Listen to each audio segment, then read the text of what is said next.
and thank you for joining me for another one of my top fives. Now, as we move into September, I hope everybody's enjoying huge harvests and chutney making, jam making, and all those wonderful things that September has to offer us. I've already discussed in my previous video what seeds we can be sowing in September. So today I want to talk to you about my top 5 jobs to do in September.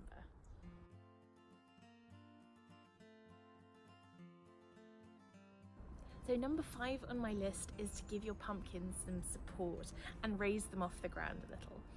So use whatever you have at your disposal, upturned bins, bricks, tiles, straw, whatever you want to use. Just make sure that they're not in contact with the ground to stop them from rotting. I like to use tiles just because it's something that I have lying around my garden. So I'm going to lift up my gourd, pop a tile underneath, and all this does is just stop it from getting rotten as it's reaching its final few weeks and it's starting to get wetter outside. Number 4 on my list is saving seeds. So anything that is grown as an annual is going to be putting out seeds round about now, and we should save them, store them somewhere nice and cool and dry over winter, and they can be sown again next year. So this includes tomatoes, squashes, cucumbers, and annual flowering plants like marigolds. Make sure to save the seeds so that you've got some spare for next year.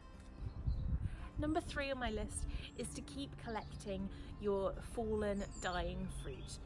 All this does is try and prevent wasp populations from really building up in your garden or allotment. If you've got lots of fruit falling to the ground, becoming rotten, it's going to attract the wasps, which are then going to start attacking your fruit that you've got growing on your trees as well. And if we collect those up, we can put them in our compost heap or compost bin, and they can go on to make some yummy compost for next year.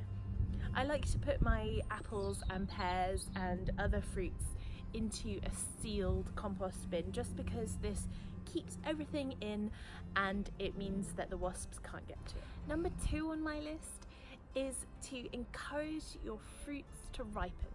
So as we're getting lower levels of sunshine through September and into October, we really want to encourage the fruit that we've got on our plants to ripen as quickly as possible, because otherwise we could be left with a whole bunch of unripe fruit. Now, unripe fruit isn't the end of the world. There are wonderful things like green tomato chutney that we can do with unripe fruit, but it's always better to try and get it to ripen as much as possible, and there are a few things that we can do to encourage this to happen. So the first is to cut back any leaves on plants that may be shading the fruit from the sun. So just cut back a few of the leaves. Make sure that the plants and the fruit are nice and open to the sunlight. They need to be able to get as much of that low level sunlight as they possibly can. Another great tip is if you've got a greenhouse, take the shade off it if you've had shade on it over the summer, and wash the greenhouse down. And every single little drop of sunlight really counts this time of year. So give it a good wash, make sure the windows are nice and clean, and that'll let that little bit more sunshine for your fruits that are ripening in the greenhouse. Another great tip for helping your fruit to ripen is to just cut back on the watering a little bit. And this sounds really counterproductive, but water helps the fruit to swell, but it doesn't necessarily help it to ripen. And if a plant is becoming a little bit stressed because it's getting less water, it's going to force those fruits to ripen rather than swell. And that's exactly what we want this time of year.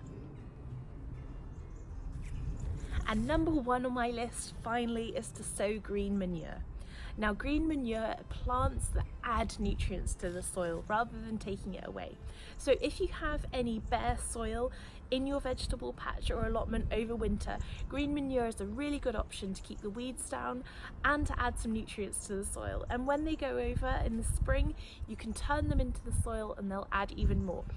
Choose your green manure wisely. I prefer to go with an annual so that it's not going to come back every year, because personally I don't know what my vegetable patch is going to be doing this time next year. So I'd rather have something that's not going to be coming back year upon year. So I hope you enjoyed today's top 5, and I hope you have a lovely, productive and busy September in your vegetable garden. and I will see you next week for another top 5. Take care, bye!